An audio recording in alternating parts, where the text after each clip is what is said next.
At ang kapal ng mukha mo para gawin mo ang garantor mo? Bigyan ko kayo ng palugi. Pero kapag hindi pa rin kayo nagbayad, pasensyahan tayo! Ano ba, Andrea? Ba't ka ba nagkakaganyan? Ibinaba ka sa utang! Ayoko na. Ayoko na.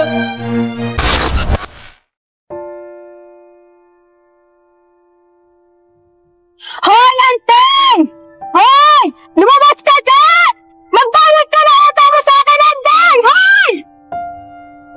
Okay, aga-aga ingay mo. Ano ba problema mo? Huwag ka nang magmangmangan pa, Andeng. As if naman hindi mo talaga alam. Magbayad ka sa akin ng utang mo! Utang? Eh, hindi man ako nangungutang sa'yo. Baka nagkakamali ka lang ng singil. Oo nga, Iha. Kasi hindi na ugali ng anak ko mangutang. Baka nagkakamali ka. Tsaka, pwede ba? Huwag kang mag-eskandalo dito, no? Anong wala? Ano nag-eskandalo? Hoy!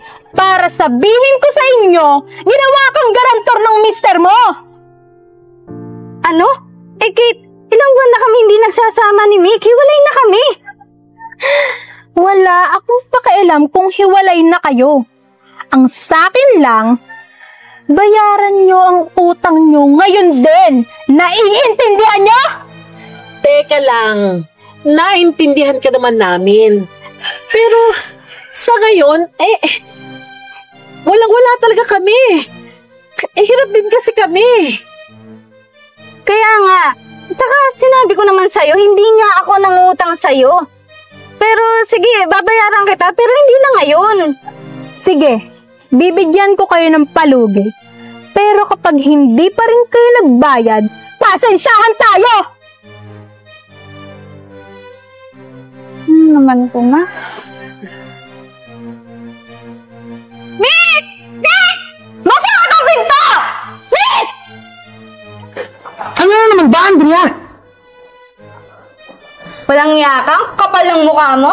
Alam mo, pinantala ako ni Kate para dyan sa inutang mong pera? Hayop ka?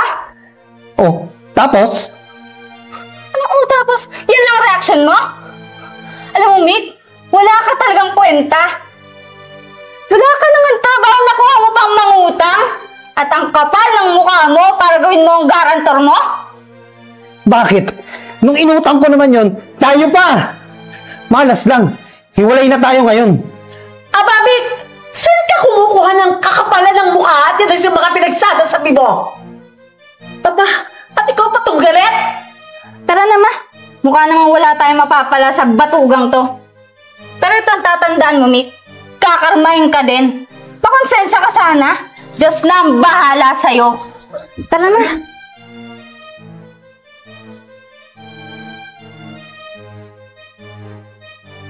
Talaga ba? Ako, kakarmahin? Di ako tinatablan. Mga ulul.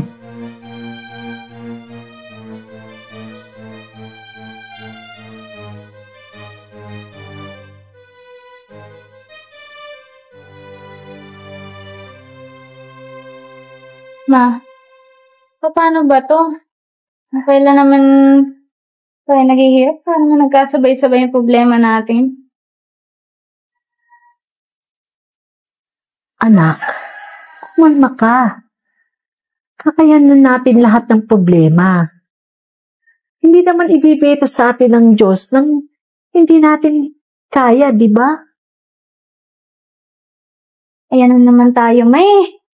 Kung naandyan talaga yung Diyos na sinasabi mo, may choice siya na hindi pagsunod-sunod din yung mga problema binibigay niya sa atin. Anak, huwag kang magsalita ng ganyan. Bakit, ma? Totoo naman, di ba? Kung naandyan talaga yung Panginoon na sinasabi mo, wala naman talaga eh. Naniniwala naman ako sa Kanya. Dati.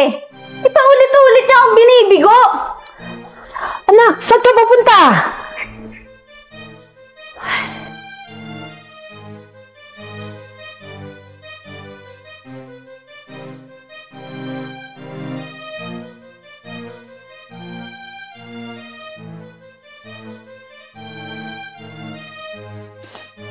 Diyos? Diyos?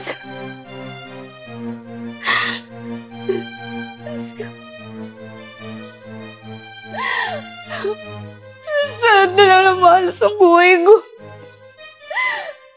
Nakakapagod na. Pinalas ng asap sa pangasawa.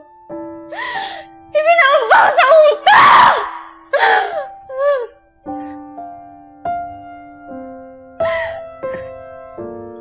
Anak! Andito na si mami mo para makinig sa'yo! Hayaan niyo na ako, ma! Pagod na ako.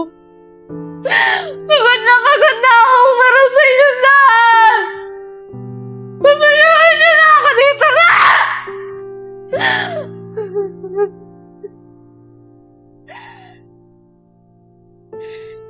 Mas okay na siguro. Matay na lang ako. Mas okay na siguro. Mawala na ako sa mundo to. Mawala na lang ako! Mawala na lang ako, Mawala na ako! Anak, huwag ka naman ganyan! Sasabihin na natin ang lahat! Pero hindi sa... Parang naisip mo, anak!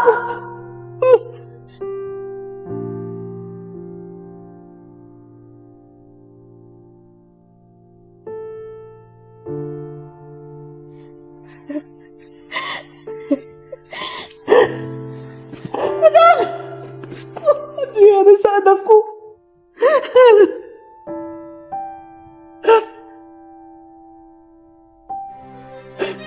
Lamig! Pakiusap! Tanungan mo ako kumig! Si Andrea! Oh? Anong drama na naman yan, ma? Si Andrea! Big! Pakiusap! Pumunta ka dito! Teka. Papunta na ho.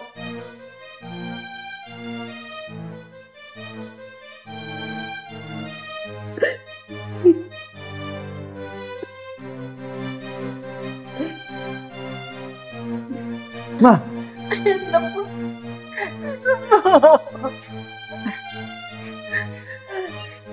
Andrea! Ano? Ma! Yung susi! Saan bang susi? Tala ko nga pala! Ito! Pala, dali!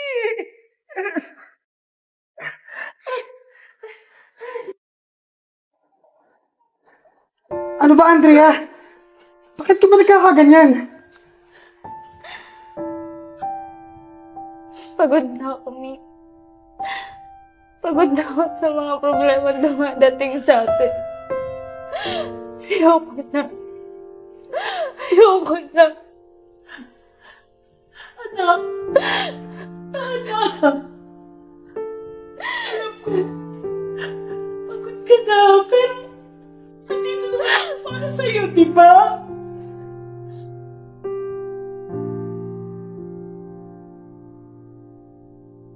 Pasensya ka na, Andrea. Alam kong ako ang dahilan ng lahat. Humihingi pa ako sa'yo ng isang pagkakataon para itama lahat ng pagkakamali ko. Ayokong mawala ka, Andrea.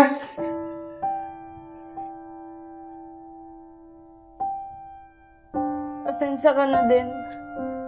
Hindi ko naman ginustong magkahiwalay tayo eh. Napagod lang din ako. Kaya sorry. Sana naman yung mga sinabi mo yan, papanindigan mo na. Pangako ko sa'yo yan. Nagsisisi na ako sa lahat ng mga kasalanang nagawa ko. Kaya, huwag ka na umiyak.